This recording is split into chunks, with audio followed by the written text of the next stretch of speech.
There's a saying that says intelligence is knowing where you're at, and then the fastest way to block your enlightenment is to think that you have already arrived. So we have a blessing and a curse when it comes to spiritual teachings these days. It's a blessing because this information and these teachings have never been so widely and easily and freely accessible as they are now. But the curse is that we have so much information that is taken on a surface level, that is often fragmented.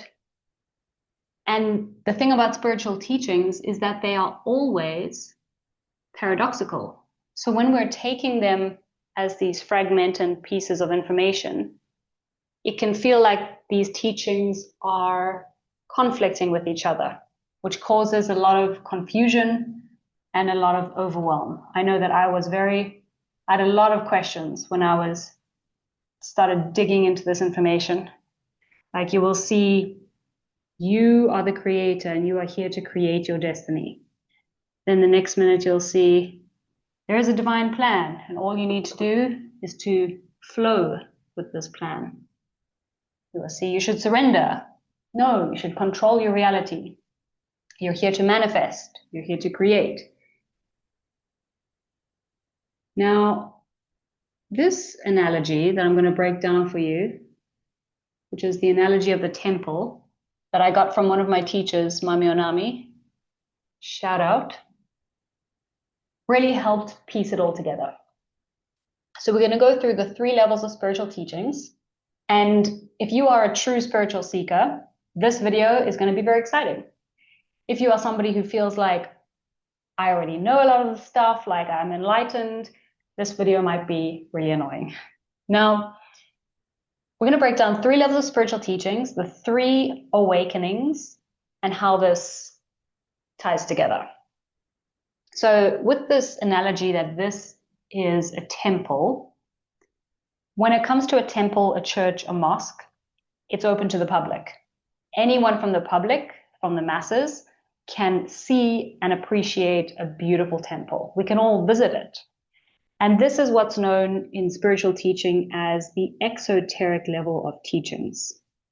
Exo meaning outer. It's available and out there for everyone. Everyone could pick up a Bible, right? Everybody could pick up a Bible. Everybody could read the Bhagavad Gita.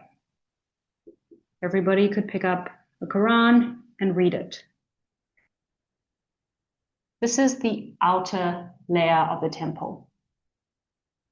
Once you start to wander around this temple, you come across a courtyard. And in this courtyard, you see that there are some monks practicing. Now, you as a visitor can't just like jump in with the monks and start doing the practice because, first of all, you don't know what the practice is. And you would have to be initiated or invited to join them by a teacher. So this second level of spiritual teachings is known as the mesoteric, which means the middle courtyard. And then the highest of the high, which is the innermost part of this temple, would sit the esoteric teachings, which it means in Greek, the inner circle. So this is like coming into contact with the Dalai Lama, and just being in an esoteric teacher's presence is like awakening. It's like they are pure love, pure presence. Their hands can heal. This is the highest of the high priestesses in a church. It is the innermost circle and the highest of all 3 teachings. So we all come into this earthly plane and we incarnate at the exoteric. And this level is held up by a belief that there is a battle between good versus evil, which is only just one word away from God versus devil. and that this world is made up of right and wrong. You're either with us or you're against us. At this level, every religion has their God. So we have many gods here. And everybody believes, the thing about right and wrong is everybody believes they are right. Nobody recognizes which side they're on. They believe that they are right. And people will literally go to war and kill in the name of their God. Here, this creates a lot of fear. This is coming from separation, lack, powerlessness. It's the world of duality. The world of either this can exist or that. Like they are what's wrong with the world. If they didn't exist, this world would be a better place. It's either or, this or that. On the mesoteric, it becomes yes and this and. Two truths can coexist. Two truths can be true at the same time. The Hermetics talk about there is no such thing as truth. There is only half-truths. Depending on whose perspective you're looking at the story from, which lens you're looking at it from, depends on who you believe is good, who you believe is evil. And good versus evil in the Hermetic principles follows the law of polarity, meaning good versus evil is the same energy. Again, it just depends which pole you're looking at it from, the rate of vibration, the pole that you're looking at it from. Somebody who believes they're good in their eyes goes and commits something that somebody else believes is evil. This, again, is all about perspective. Now, it's at this level that we have our first awakening. Our first awakening, which could happen spontaneously. For me, it happened spontaneously. Like I was absorbing knowledge and then it happened spontaneously. But at this level, our first awakening is realizing, hold on a minute. First of all, I recognize that I only see, every human only sees 0.0035% of reality, of the electromagnetic spectrum. That is what we see. There is so much more to this world than what we can see through our limited lens.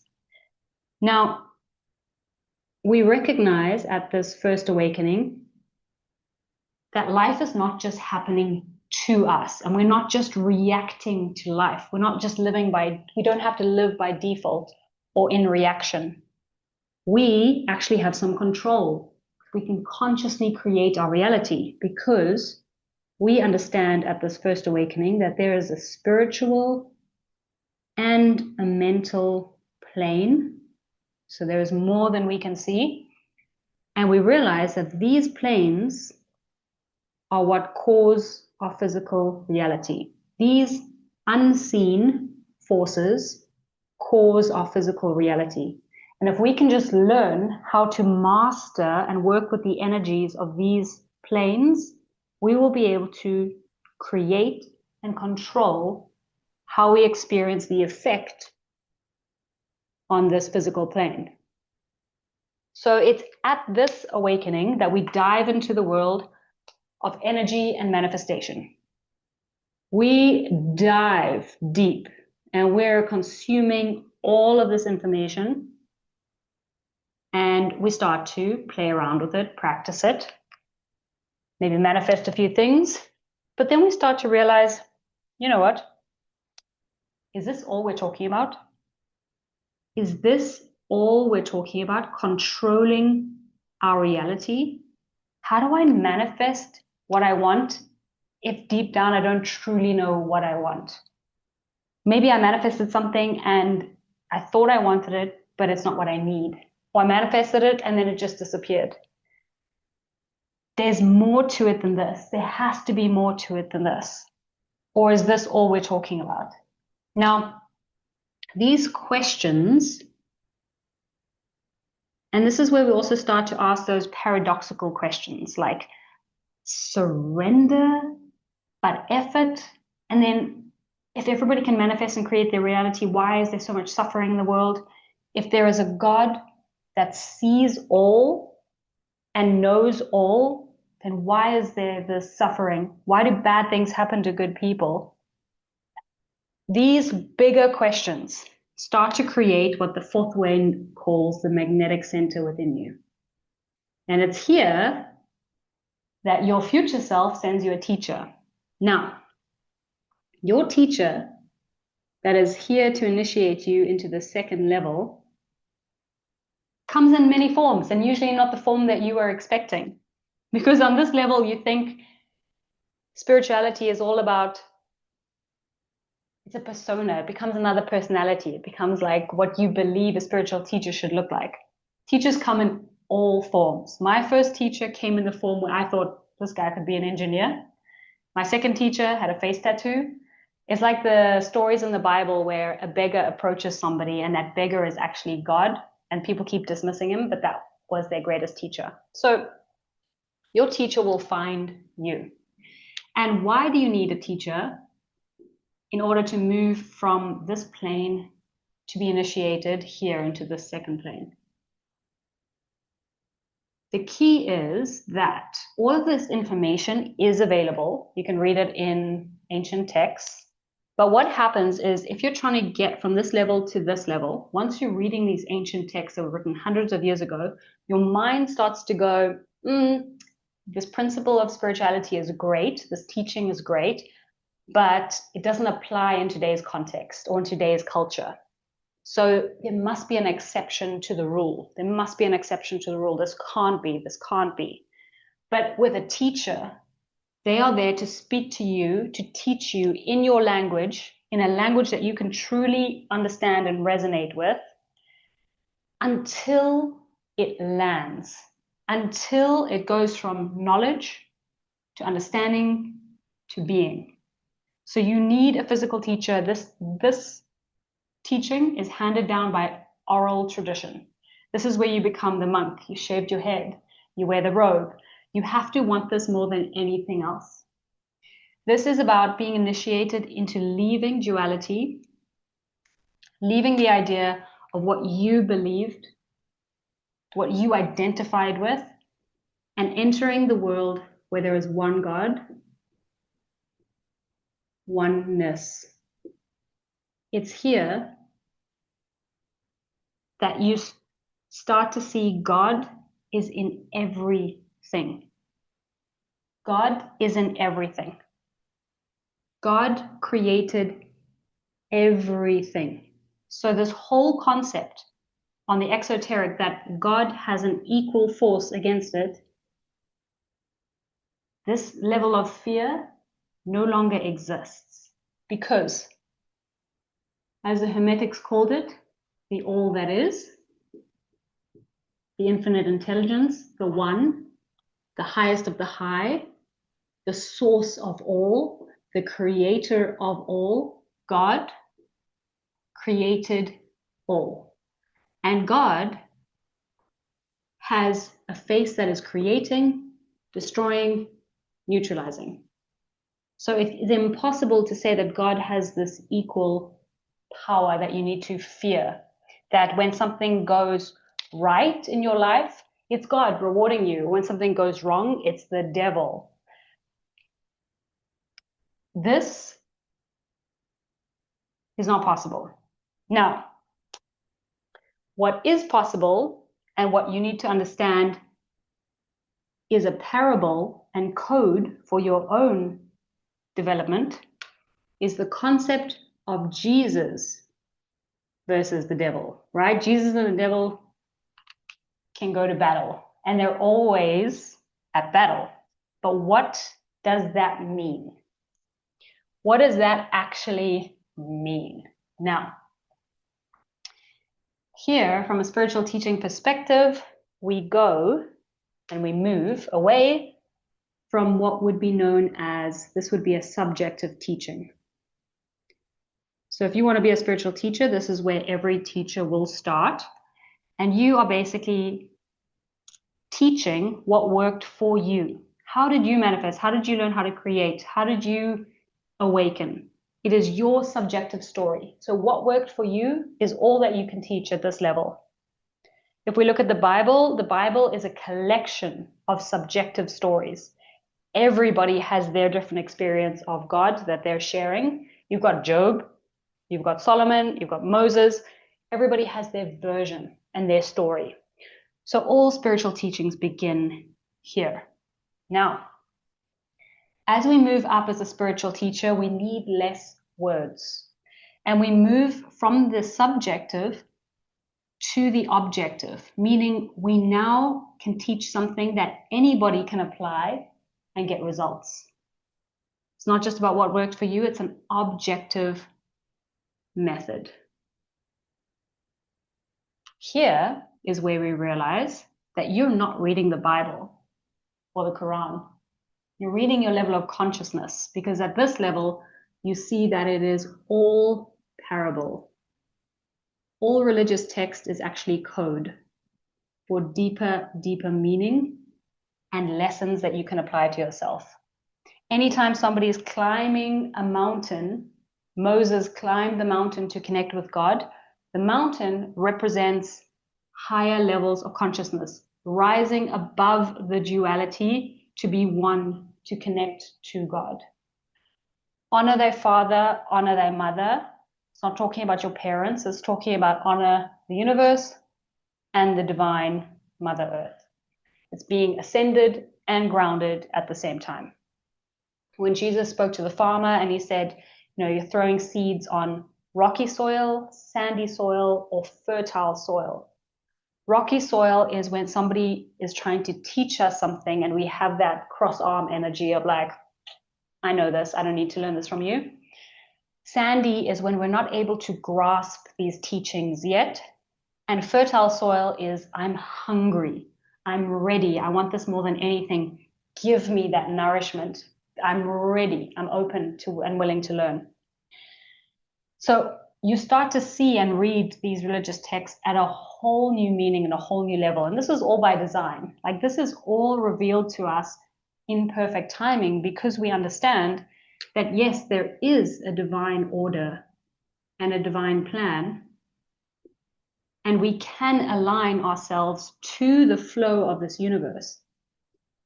And this divine plan is going to create a desire within us,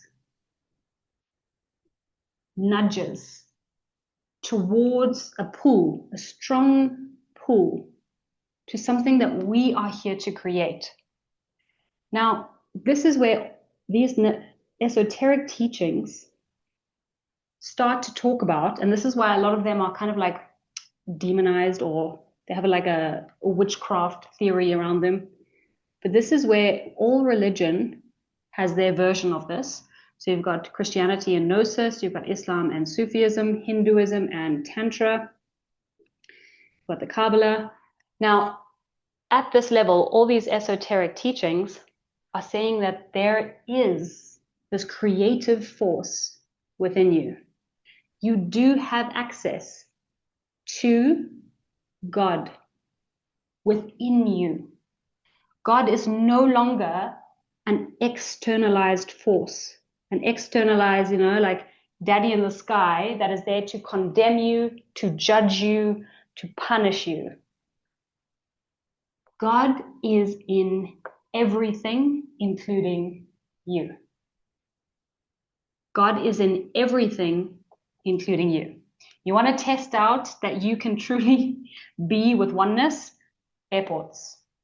To recognize that you are one with everyone in an airport, that is a great test as part of this initiation. Okay, now, what does Jesus and the devil represent? All the stories about Jesus versus the devil at this highest level. At this level, Jesus represents your highest consciousness, right? We know Christ consciousness versus your lower mind or your lowest consciousness. These are the lies. This is that materialism over everything. This is that you are unworthy, that you you are powerless, self-sabotage, pride, lust, envy, jealousy, all the kind of like negative characteristics, the lowest of the low, is represented symbolically by the devil. Your highest consciousness is Christ. Christ is truly a title. Now, if we take the esoteric as a teacher, you move into symbolic teachings. So your teachings become wordless. Less and less words are necessary as you move up. Symbolic. So if we take Christianity, exoteric, gnosis, mesoteric, symbolic, esoteric would be the cross. Cross, any kind of symbol, has many, many layers and deep teachings within them. They say just contemplating a certain symbol can help you awaken. Here we have the material plane and we have the spiritual plane, or you can say the light versus the dark.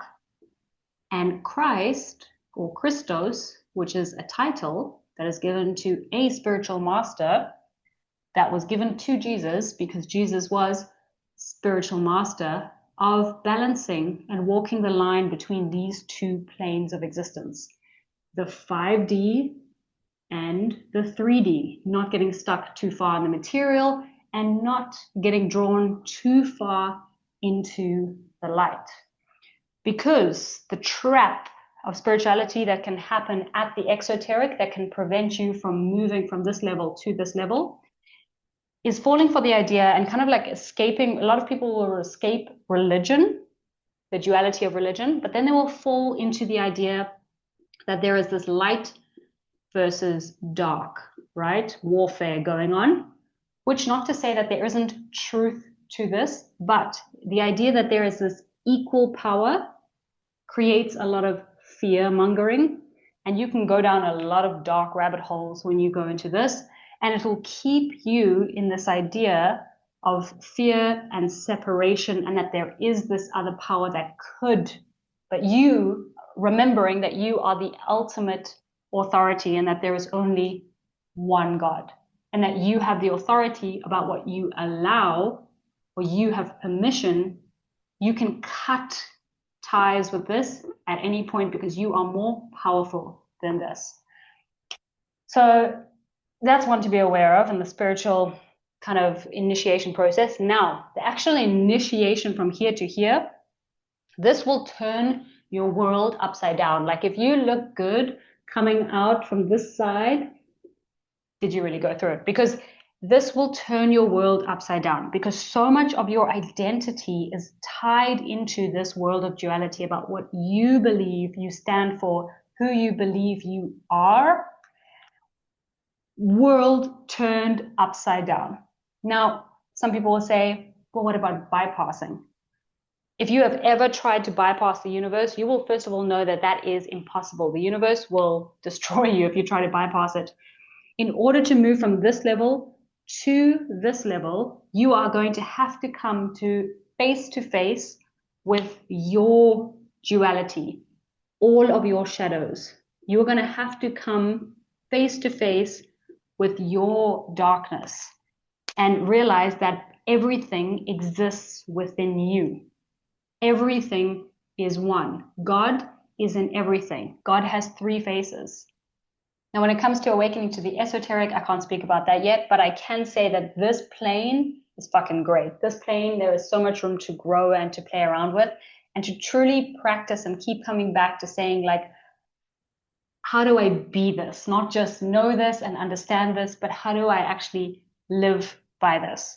Now, at this level, when it comes to manifesting, there's a certain level of control. We want to control the outcome. We want to know exactly how the story ends. We want to have like visualization. I want to see it. I want to control it. I want it to look like this. We have our preferences. At this level, you no longer want to control because you understand that, yes, you are going to free will, have your goal, set your high goal, take action towards your goal, 3D action, holding the vision in the 5D, you're moving towards it, but you also trust that there is ultimately a divine plan that you cannot go off path. All paths lead ultimately to your destiny, but you are not unconsciously being swayed by life. You are consciously connected to the universe. You are constantly in a conversation, receiving signals, taking action on those signals. You are in conversation, in a dance with the universe, because you are consciously moving towards what you desire, that inner pull. But you no longer need to know exactly how this story ends. This right here is the ultimate trust fall. You no longer need to know how this ends. This is the unknown. This is trusting that what is for you is in the highest good for you and the highest good for all.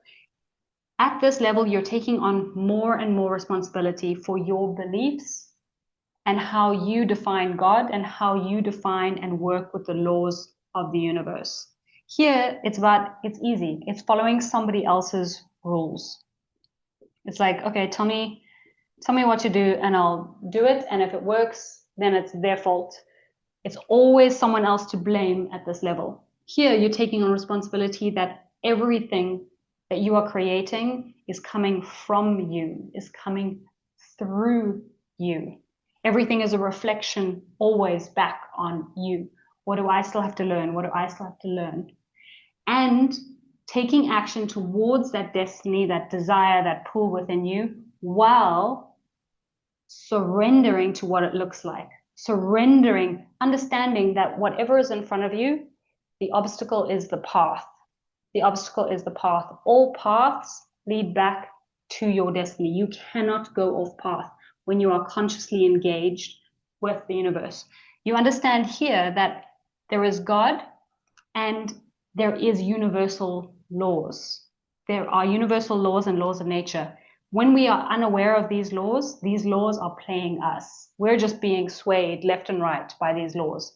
When we understand what these laws are and we understand how to work with them, you're now playing the game. You're now consciously engaged in creating your destiny. You can no longer call it fate. It's pure working towards your destiny. And if you feel the call to be a spiritual teacher, then your path is to constantly be hungry to evolve, to be more, to live and breathe by this knowledge, not just to know it as theory, but to truly be it. Like, it's not about what you know, it's about who you are being.